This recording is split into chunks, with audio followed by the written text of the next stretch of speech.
Assalamualaikum warahmatullahi wabarakatuh. Selamat pagi anak-anak. Di hari ke-11 Ramadan kali ini, Alhamdulillah kita dipertemukan kembali. Insya Allah pagi hari ini kita akan belajar tentang iman kepada qada dan qadar.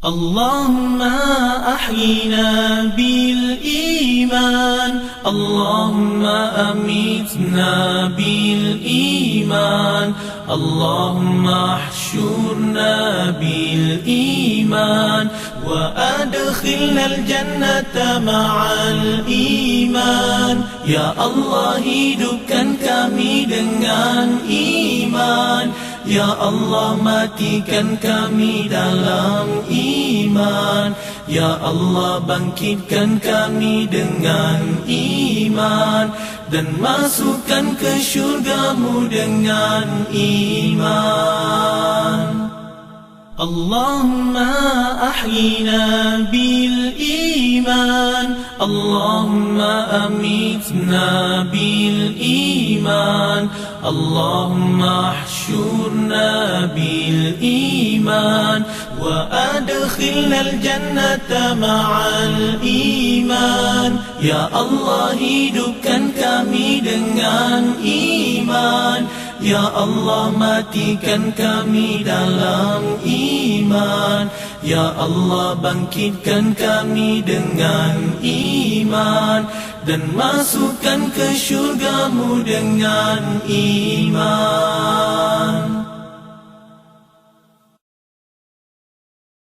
Baik, sebelum kita masuk ke materi, kita dengarkan nasyid dulu ya. Sebuah nasyid yang berjudul Doa Iman. Silahkan mendengarkan. Oke anak-anak, masih ingat kan urutan rukun iman? Nah, iman kepada qada dan qadar itu adalah rukun iman yang keenam.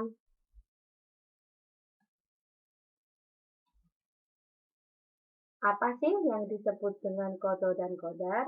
Nah, seorang ahli bahasa Al-Quran, Imam Ar-Raghib mengatakan bahwa Allah Subhanahu wa Ta'ala menakdirkan segala sesuatu dengan dua macam cara, yaitu memberikan kudroh atau kekuatan dan membuat ukuran serta cara-cara tertentu.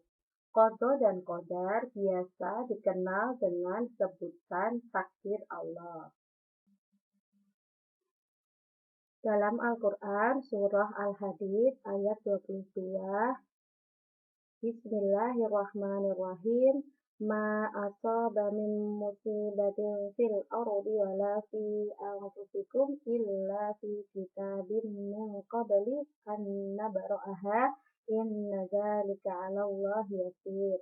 Artinya, tiada suatu bencana pun yang menimpa di bumi dan tidak pula pada dirimu sendiri, melainkan telah tertulis dalam kitab Lauhul Mahfuz sebelum kami menciptakannya. Sesungguhnya yang demikian itu adalah mudah bagi Allah. Nah, bagaimana sikap dalam menghadapi wabah coronavirus? Kita sebagai seorang muslim harus meyakini ya qada dan qadar. Nah, pada hakikatnya penyakit tidak menular dengan sendirinya, melainkan atas izin Allah Subhanahu wa Ta'ala. Karenanya, setiap mukmin wajib bertawakal atau berserah diri kepada Allah. Sebab penyakit ini ciptaan Allah, dari Allah, dan hanya Allah yang mampu untuk mengangkatnya. Sebagaimana Allah Maha mampu untuk menciptakannya. Ketika menimpa muslim yang taat, maka penyakit ini akan menjadi rahmat yang menggugurkan dosa-dosanya, juga mengangkat derajatnya. Dalam hadis, Nabi Shallallahu Alaihi Wasallam menjelaskan bahwa muslim yang wafat disebabkan karena wabah, maka insya Allah dia wafat sebagai syahid. Karenanya kita wajib bertawakal, kembali kepada Allah, memperbaharui taubat, menangis dalam sujud, dan selalu memohon perlindungan dari Allah. Inilah yang disebut dengan tawakal ala Allah. Nah, sekarang kita merujuk pada sunnah ya, atau hadis Rasulullah. Sebagaimana juga disampaikan oleh Rasulullah Shallallahu Alaihi Wasallam dari Ibnu Abbas radhiyallahu anhu, yang artinya, ketahuilah sesungguhnya jika seluruh umat berkumpul untuk mendatangkan manfaat kepadamu atas sesuatu, mereka tidak akan dapat memberikan manfaat sedikit pun kecuali apa yang telah Allah tetapkan bagimu. Dan jika mereka berkumpul untuk mencelakakanmu atas sesuatu, niscaya mereka tidak akan mencelakakanmu kecuali kecelakaan yang telah Allah tetapkan bagimu. Pena telah diangkat dan lembaran telah kering. Hadis riwayat Ahmad dan At-Tirmidzi. Nah, maksudnya adalah bahwa apa-apa yang terjadi itu pasti karena Allah yang menetapkan sesuatunya.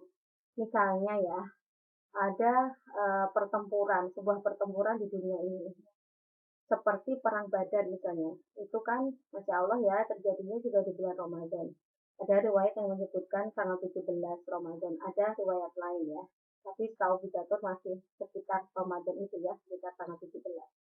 Nah, dalam perang Badar, secara hitungan matematis manusia ya, jumlah pasukan muslim itu wallahu alam ya, tepatnya sekitar 313 orang. Sedangkan jumlah pasukan kafir Quraisy saat itu sekitar 1.000 orang. Artinya perbandingannya adalah 1 muslim dibanding 3 orang kafir. Mereka berkumpul ya, menggunakan senjata lengkap ya, berpesta, menggunakan membawa hewan-hewan yang sebagai stok konsumsi begitu ya, makannya terjamin seperti itu. Sementara orang muslim kalau dilihat dari perlengkapannya itu tidak jauh lebih siap daripada orang-orang kafir Quraisy.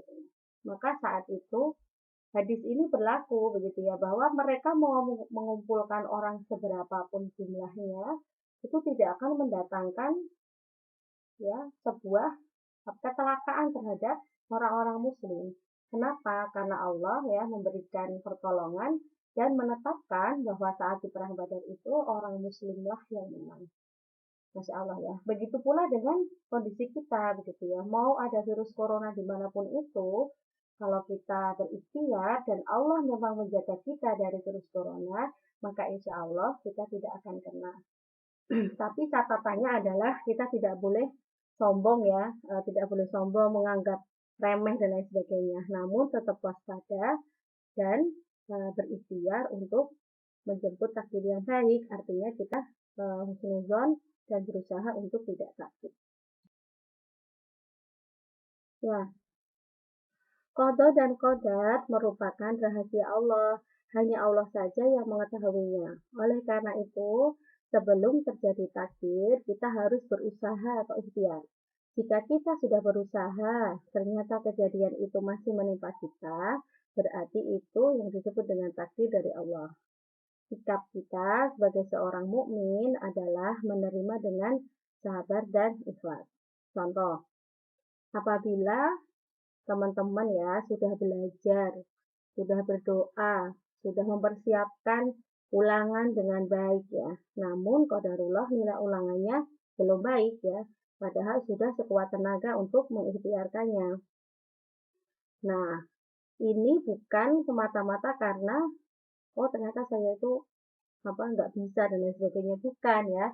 Tapi memang saat itu Allah ingin kita belajar menerima. Allah ingin kita belajar dengan ikhlas ya, dan tidak perlu kemudian iri kepada orang lain sampai kemudian melakukan hal-hal yang tidak diperbolehkan.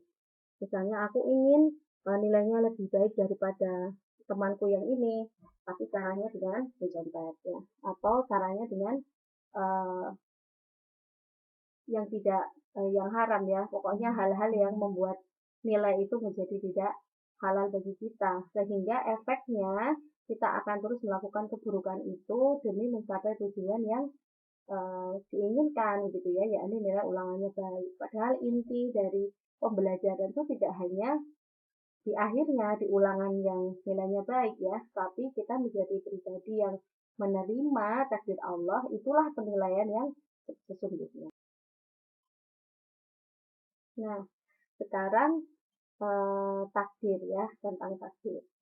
Apa itu takdir? Takdir adalah ketentuan baik dan buruk dari Allah Subhanahu wa taala. Segala sesuatu yang ada di dunia ini telah Allah tentukan. Dan Allah telah menentukan perjalanan alam ini sejak zaman azali.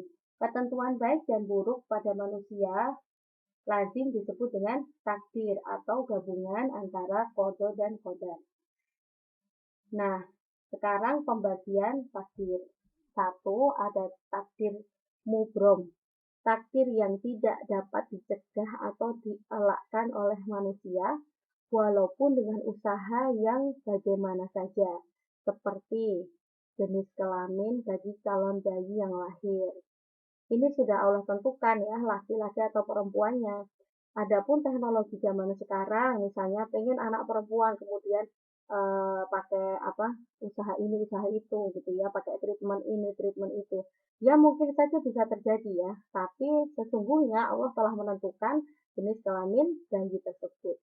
Kemudian yang kedua, takdir mu'alaq, takdir yang tergantung atas usaha atau ikhtiar seseorang, seperti kepandaian seseorang, keterampilan seseorang tergantung pada usaha dan ikhtiarnya, yakni dia sungguh-sungguh dalam belajar atau tidak. Selanjutnya, tanda-tanda manusia yang beriman kepada qada dan qadar. 1. Husnuzon terhadap takdir Allah. 2. Selalu bersabar dalam menghadapi takdir. 3. Bersikap dan bersifat positif. Baik anak-anak, yang terakhir adalah tentang muhasabah diri.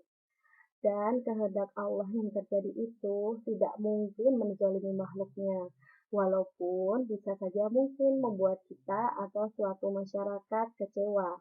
Karena itu, memandangnya dari sudut manusia yang lemah, tidak berdaya, dan tidak tahu apa-apa tentang masa depan. Bukan dari sudut kehendak Allah. Ada perumpamaan, jika seorang ibu itu sayang kepada anaknya menangis karena kelaparan, anaknya sakit, maka seorang ibu akan memberikan yang terbaik. Bagaimana supaya anaknya itu bahagia? Bagaimana supaya anaknya itu sembuh dari sakitnya? Bahkan ketika ditanya, ya, jika boleh ya, yang sakit adalah ibunya, biarkan anaknya tetap sehat. Masya Allah, itulah cinta ibu pada anaknya. Nah, teman-teman semua, Allah lebih mencintai kita daripada cinta seorang ibu terhadap anaknya tadi. Maka bagaimana tidak mungkin kan jika Allah itu menzalimi kita sebagai makhluknya. Kita sebagai orang yang beriman, insya Allah tidak akan disia-siakan oleh Allah. Itu janji Allah terhadap orang-orang yang beriman. Kemudian semua yang berjalan dalam kehidupan kita ini adalah benar-benar sesuai dengan kebijaksanaan Allah ya. Kalau kita menghafal tentang Asmaul Husna ya, Allah Maha Rahman, Allah Maha Rahim, Allah Maha Besar, Allah Maha Bijak, Allah Maha Pemberi rezeki, semuanya. Maka hanya milik Allah lah hikmah dalam semua segala urusan. Kita dapat bermunajat dalam doa, dalam ibadah ya. La haula wa la quwwata illa billahil aliyil azim. Tiada daya dan kekuatan kecuali dari Allah yang maha tinggi lagi maha agung. Baik anak-anak dan ayah bunda semuanya, Wijatur ucapkan barakallahu fikum. Selamat menunaikan ibadah puasa. Insya Allah masih ada 19 hari lagi untuk kita memuhasabah diri kita, supaya kita dimudahkan dalam berpuasa dan beramal, yakni membaca Quran, bersedekah, dan qiyamul lail tentunya. Karena itu adalah ciri khas atau kebiasaan para salafus sholih. Dan kita bisa keluar dari Ramadan ini menjadi golongan la'allakum tattaqun.